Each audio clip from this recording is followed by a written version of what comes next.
MP board के कक्षा 11 के सभी विद्यार्थियों, अब आपकी चिंता हुई समाप्त, क्योंकि आज जो आपका प्रश्न पत्र है हिंदी का, उसके लिए मैं एक क्वेश्चन पेपर आपके लिए लेकर आया हूं, और इस पेपर को आप करके जाओगे ना तो पक्का बात है कि आपको 60+ अंक आने वाले हैं। ठीक है, भले ही आपका कोई सा भी जिला हो, कोई सी भी स्कूल हो, ठीक है, गवर्नमेंट स्कूल के लिए है ये। तो नमक का दरोगा कहानी का प्रकाशन वर्ष है 1914, एकदम राइट है। नान भाइयों का जो मसीहा है वो कौन थे? मियाँ नसरुद्दीन, एकदम राइट रहेगा। पाथेर पांचाली की जो फिल्म की में अब्बू है, उसकी भूमिका निभाई थी तो सुधीर बनर्जी ने। रीतिकाल का समय काल होता है 1700 से 1900 तक। कबीर की जो भाषा है वो सादुकड़ी भाषा है। निम्नलिखित में से मीराबाई की जो रचना है वो क्या है भैया? राग गोविंद है। और रिक्त स्थान की हम बात करें तो काव्य में सादुकड़ी भाषा का जो प्रयोग है किसने किया है?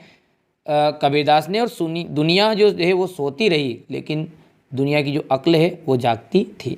चलिए आगे बढ़ते हैं। इंदिरा ठाकुराइन की भूमिका निभाने वाली उम्र की चुनने वाली थी तो 80 की 90।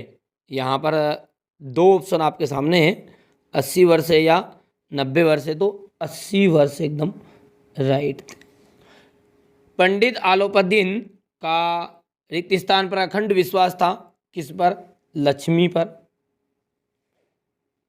समाचार पत्र, पत्रिकाएं, रेडियो, टीवी, सिनेमा व इंटरनेट के आधुनिक माध्यम है जनसंचार की या फिर एनकोडिंग, तो जनसंचार यहाँ पर राइट ऑप्शन रहने वाला है। सरकारी पत्र जो होते हैं ना वो किसकी श्रेणी में आते हैं? ये तो आपने 10th में भी खूब पढ़ा है, औपचारिक और अनौपचारिक। तो जो औपचारिक होते हैं ना वो होते हैं सरकारी वाले, जो भाई बहन रिश्तेदारी को लिखते हैं ना वो कहलाते हैं अनौपचारिक, तो इसलिए यहाँ पर तो औपचारिक राइट रहने वाला है। रसोई घर में रिक्त स्थान समास है। रसोई घर में कौन सा समास है? तो तत्पुरुष समास है रसोई घर में।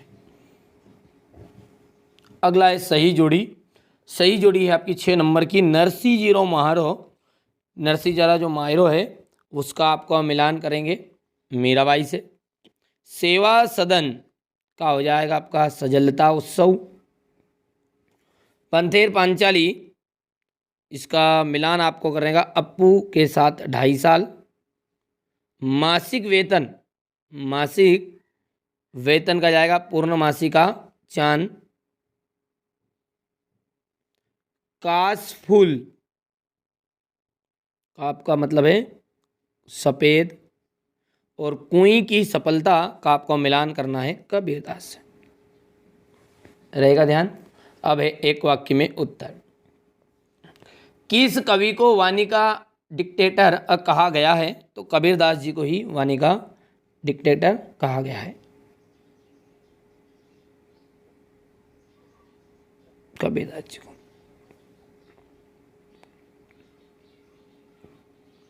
मीरा अपने अंतिम दिनों में कहाँ चली गई थी? तो अंतिम दिनों में गई थी द्वारकाधीश, यानी कि द्वारका। ठीक है, प्रत्येक चरण में यदि 16-16 मात्राएं हैं तो वो कौन सा छंद है? ध्यान रखना है। यदि प्रत्येक चरण में 13 और 11 के अनुसार टोटल 24 मात्रा हो तो वो होता है दोहा, और 16 मात्राओं वाले छंद को हम कहते हैं चौपाई। वंशीधर ने किस से बेर मोल लिया था? वंशीधर ने किससे बेर मोल लिया था? तो धन से। मियाँ नसरुद्दीन कितने किस्म की रोटियां पकाने के लिए मशहूर थे? कितने प्रकार की? 56 तरह की, 56 भोग। साउंड रिकॉर्डिंग का काम कौन करता है? तो साउंड रिकॉर्डिंग का जो काम है वो कौन करता है?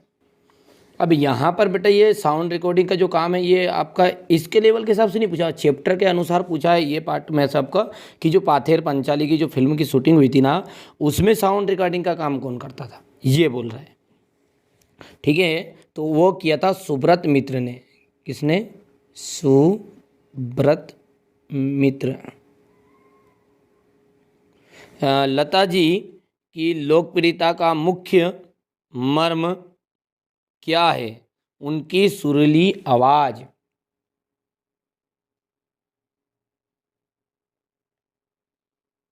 उनकी सुरीली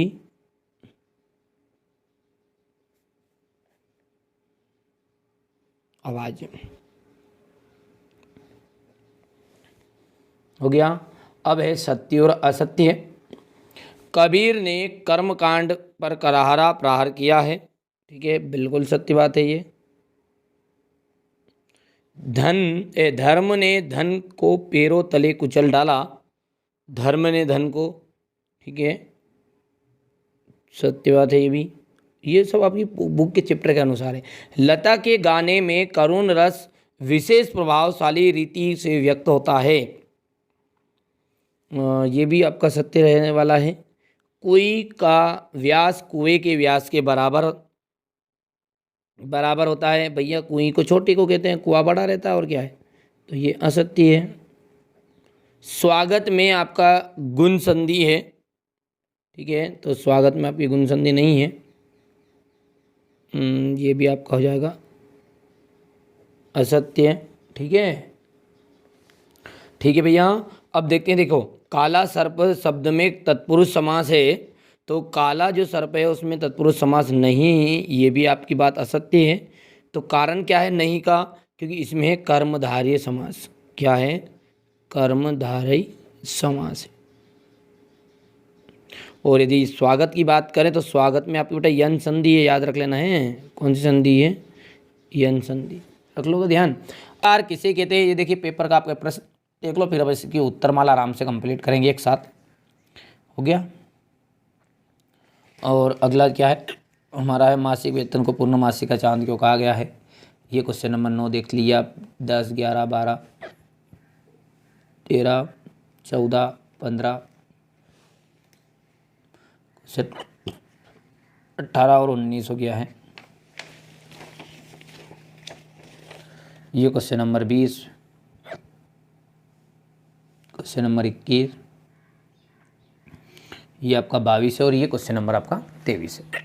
ठीक है, तो ये तो मैंने आपको क्वेश्चन पेपर सेट ए बता दिया। अब इसका सॉल्यूशन जो है वो सॉल्यूशन अपन आप देख लेते हैं ना। देखिए क्वेश्चन नंबर 6 से 23 तक का अपन सॉल्यूशन यहाँ पर देखने वाले हैं। पहला क्वेश्चन है अलंकार की परिभाषा है। ठीक है, तो अलंकार की परिभाषा जो बहुत ही सिंपल है। ठीक है, कि वहाँ तत्व जो काव्य की शोभा बढ़ाता है, काव्य की शोभा बढ़ाने वाले तत्वों को हम क्या कहते हैं? अलंकार कहते हैं। यहाँ पर आप लिख लेना, काव्य की शोभा बढ़ाने वाले तत्वों को अपन अलंकार कहते हैं। समास की परिभाषा, दो या दो से अधिक शब्दों के मेल से बना एक नया सार्थक शब्द बनाने की प्रक्रिया को अपन समास कहते हैं। या सिंपल परिभाषा, इसकी शॉर्टकट परिभाषा क्या है? कि दो या दो से अधिक शब्दों के मेल को हम समास कहते हैं। वीर गाथा काल की विशेषता ये हो गई, रीतिकाल की विशेषताएं हो गई। क्वेश्चन नंबर 8 आप देख सकते हैं, प्रबंध काव्य और मुक्त काव्य में अंतर। ठीक है भैया, मासिक वेतन को पूर्णमासिक का चांद क्यों कहा गया है? ये क्वेश्चन आपका आंसर।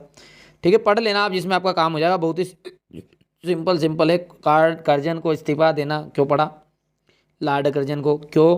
क्योंकि वो इंग्लैंड के एक फौजी अफसर को अपनी इच्छा के अनुसार नियुक्त कराना चाहते थे, और उनकी सिफारिश ब्रिटिश सरकार ने नहीं मानी, जिसके कारण उन्होंने इस्तीफा दे दिया और उनका इस्तीफा भी स्वीकार हो गया। शब्द शक्ति से क्या तात्पर्य है? तो शब्द के अर्थ को व्यक्त करने की शक्ति को ही, इतना सा करना है, शब्द के अर्थ को व्यक्त करने की शक्ति को ही शब्द शक्ति कहते हैं। ये 3 प्रकार की होती है बेटा, अभिधा, लक्षणा और व्यंजना। थोड़ी सी बेटा तबीयत गड़बड़ है, बार बार ना जाने सुबह से आज हिचकी या थोड़ी सी ज़्यादा आ रही है, पर मैं वीडियो बना रहा हूँ बच्चों आपके लिए। भले आप किसी भी भावना से इसको ले लो, कोई दिक्कत नहीं है। मैंने ये नहीं कहा असली पेपर है। हाँ, क्वेश्चन आंसर अधिकतर आएंगे। कोशिश कर रहा हूँ कि मेरी मेहनत आप सार्थक जरूर करेंगे। इनको पढ़ के जाना है, अच्छे से कंप्लीट करके जाना है। लता के गायन की विशेषताएं देखो, गानपन यानी मिठास। लता के मंगेशकर की सबसे बड़ी विशेषता क्या है? उनके स्वरों की मिठास है, स्वरों में निर्मलता है। लता मंगेशकर के पिताजी का नाम क्या है? दीनानाथ मंगेशकर। पत्थर पांचाली की शूटिंग का काम 2.5 साल तक क्यों चला? थोड़ा इसको पढ़ लेना आप, है ना। क्वेश्चन नंबर 13 है, संचार की एक प्रक्रिया क्या है? तो सूचनाओं और विचारों का आदान प्रदान करने की जो एक स्थान से दूसरे स्थान तक सूचनाओं और भावनाओं का आदान प्रदान होता है। देखो सिंपल परिभाषा में बता रहा हूँ, थोड़ा हिचकी के कारण सही तरीके से वीडियो नहीं बना पा रहा हूँ, पर सुनना आप ध्यान से। मैं कि सूचनाओं और विचारों के आदान प्रदान जब हम क्या करते हैं, सूचनाओं और विचारों को आदान प्रदान एक व्यक्ति से दूसरे व्यक्ति तक करते, तो इसी को कहते हैं संचार। संचार मुख्यतः कितने प्रकार के नाम बताना है, तो मौखिक संचार, लिखित संचार, अमौखिक संचार, अंतर्व्यक्तिक संचार, समूह संचार और जन संचार। यहाँ से आप क्वेश्चन नंबर 14 कर लेना है। ये रहा आपका क्वेश्चन नंबर 15। ये रहेगा आपका क्वेश्चन नंबर 16। ये क्वेश्चन नंबर 17, ये इसका अथवा रहेगा। Question number 18, question number 19, question number 20 हो गया। ये इसका अथवा रहेगा आपका।